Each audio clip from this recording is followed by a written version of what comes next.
ட்ரெண்ட்வுட்ஸ் மக்களுக்கு வணக்கம். இன்னைக்கு நம்மளோட நிகழ்ச்சியில யாரை பத்தி பேச போறோம் அப்படின்னா, டைரக்டர் ஏஆர் முருகதாஸை பத்தி தான் பேச போறோம்.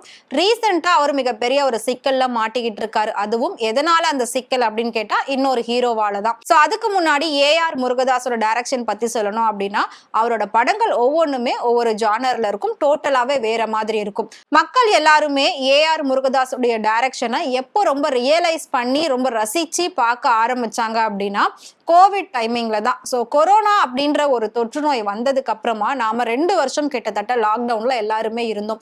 அந்த டைமிங்ல தான் நமக்கு அவர் புரிய வச்சிருந்தாரு.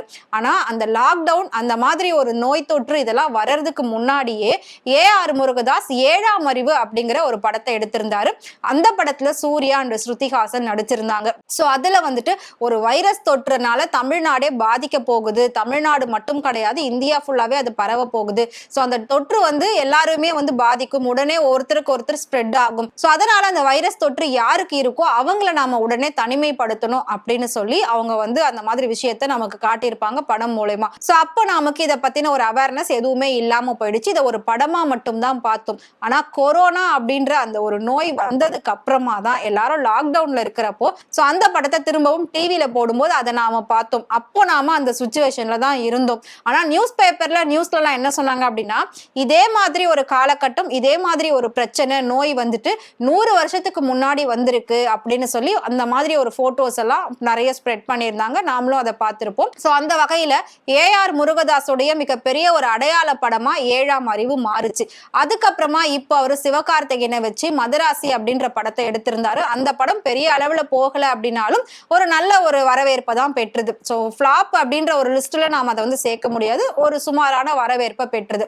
ஆனா அந்த படம் சரியா போகல, அதுல பல கோடி நஷ்டம் ஏற்பட்டதா. சோ மதராசி படத்தோடைய ப்ரொடியூசர் ஏஆர் முருகதாஸ் மேல ஒரு கம்ப்ளைண்ட் ரைஸ் பண்ணிருக்காரு. அந்த கம்ப்ளைண்ட் எங்க ரைஸ் பண்ணிருக்காரு அப்படின்னா, ஒன்னு கமிஷனர் ஆபீஸ்லயும், இன்னொன்னு திரைப்பட தயாரிப்பாளர்கள் சங்கத்திலையும் கொடுத்திருக்காரு. கிட்டத்தட்ட 10 கோடி ரூபாய் நஷ்ட ஈடா இதுக்கு வேணும் அப்படின்னு சொல்லியிருக்காரு.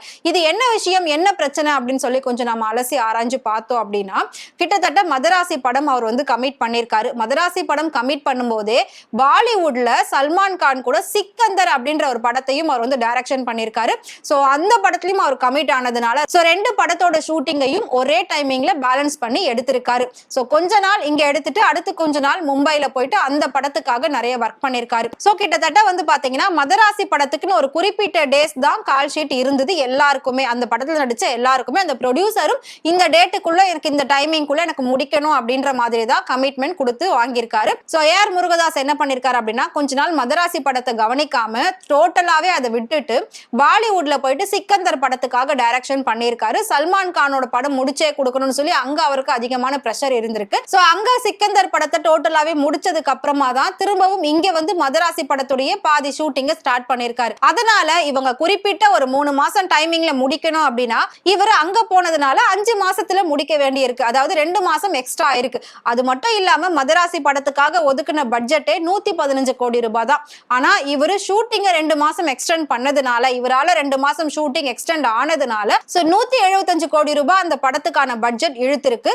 110 கோடியில இருந்து எனக்கு எக்ஸ்ட்ரா இவ்ளோ ஆயிருக்கு. அதுக்கு காரணம் ஏஆர் முருகதாஸ் தான். அந்த படம் நல்லா ஓடி அதை விட கொஞ்சம் எனக்கு வசூல் வந்திருந்தா கூட நான் ஒன்னும் பண்ணிருக்க மாட்டேன். பட் எனக்கு அதுல 40-50 கோடி கிட்டத்தட்ட லாஸ் ஆயிருக்கு. படமும் பெரிய அளவுல போகல. அதுல வசூலுமே நான் போட்டதை விட ரொம்ப ரொம்ப கம்மியா தான் வந்தது. அதனால கண்டிப்பா அதை ஈடு செய்யறதுக்காக ஏஆர் முருகதாஸ் எனக்கு 10 கோடி ரூபாய் கொடுக்கணும் அப்படின்னு சொல்லி தயாரிப்பாளர் சங்கத்துல போயிட்டு கம்ப்ளைண்ட் பண்ணிருக்காரு. அது மட்டும் இல்லாம இந்த 10 கோடி மட்டும் இல்லாம மதராசி ப்ரொடியூசருக்கு அவர் இன்னொரு நல்ல கதையை ஃப்ரீயா பண்ணி கொடுக்கணும் அப்படின்ற மாதிரியும் அவர் கோரிக்கைகள் வச்சிருக்காரு.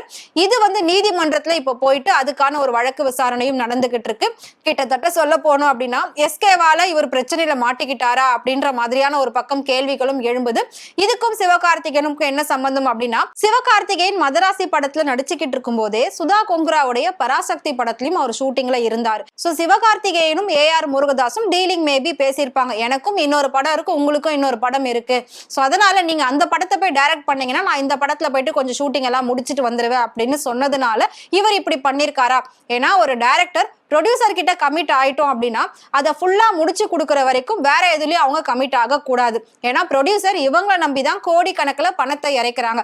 அப்படி இருக்கும்போது எப்படி ஒரு டைரக்டர் இப்படி பண்ண முடியும்? அப்போ சிவகார்த்திகேயனுடைய தூண்டுதலால தான் இவர் இப்படி பண்ணாரா? ரெண்டு பேரும் சேர்ந்து பிளான் பண்ணி தான் இப்படி பண்ணாங்களா? ஏன்னா மதராசி ரிலீஸ் ஆன கொஞ்ச நாள்லயே அடுத்து வந்து பாத்தீங்கன்னா பராசக்தியும் ரிலீஸ் ஆயிடுச்சு. சோ ரெண்டு ஷூட்டிங்கையும் அவர் ஒன்னா தான் பண்ணிருக்காரு. அப்ப இதுல சிவகார்த்திகேயனுக்கும் பங்கு இருக்கு அப்படின்ற மாதிரி தான் எல்லாருமே பேசிட்டு இருக்காங்க. சோ சிவகார்த்திகேயனால ஏஆர் முருகதாஸ் பிரச்சனையில மாட்டிக்கிட்டாரா, இல்ல ஏஆர் முருகதாஸால சிவகார்த்திகேயன் பிரச்சனையில மாட்டிக்கிட்டாரா அப்படின்ற மாதிரி ரசிகர்கள் கேள்விகள் கேட்டுட்டு இருக்காங்க. ஏன்னா மேபி ஏஆர் முருகதாஸும் சொல்லியிருக்கலாம், நீங்க போயிட்டு பராசக்தியில நடிங்க, நான் போய் சிக்கந்தர் எடுத்துட்டு வந்துடுறேன் அப்படின்ற மாதிரி. சோ ஏதோ ஒரு டீலிங்ல தான் இந்த மதராசி படம் இவ்வளவு அளவுக்கு நஷ்டத்தை சந்திச்சிருக்கு. சோ ஹீரோக்கும் கண்டிப்பா பொறுப்பு இருக்கணும், டைரக்டருக்கும் பொறுப்பு இருக்கணும். இவங்க ரெண்டு பேருமே பொறுப்பு இல்லாம நடந்திருக்காங்க அப்படின்னு சொல்லி மதராசி படத்தோட ப்ரொடியூசர் வந்து கம்ப்ளைண்ட்ல ரைஸ் பண்ணி கொடுத்திருக்காரு. சோ இந்த பிரச்சனை எங்க போய் முடிய போகுது? சோ ஏஆர் முருகதாஸ் அடுத்தடுத்து படங்கள் எடுப்பாரா, கதைகள் கொடுப்பாரா, மதராசி ப்ரொடியூசர் கேட்ட மாதிரி புதுசா ஒரு கதையை அவருக்காக ஃப்ரீயா எழுதி கொடுப்பாரா, 10 கோடி ரூபாய் நஷ்ட ஈடு கட்டுவாரா அப்படின்றது எல்லாத்தையும் நம்ம வெயிட் பண்ணி பார்க்கலாம். ஏஆர் முருகதாஸுடைய டைரக்ஷன் உங்களுக்கு பிடிக்கும் அப்படின்னு நினைச்சீங்கன்னா மறக்காம கமெண்ட்ல சொல்லுங்க. இதே மாதிரி சினிமாவை பத்தியும் நடிகர் நடிகைகள் பத்தி டே பை டே அப்டேட்ஸ் தெரிஞ்சுக்கணும் அப்படின்னு நினைச்சீங்கன்னா மறக்காம ஃப்ரெண்ட்வுட் சேனலை ஃபாலோ பண்ணிக்கோங்க.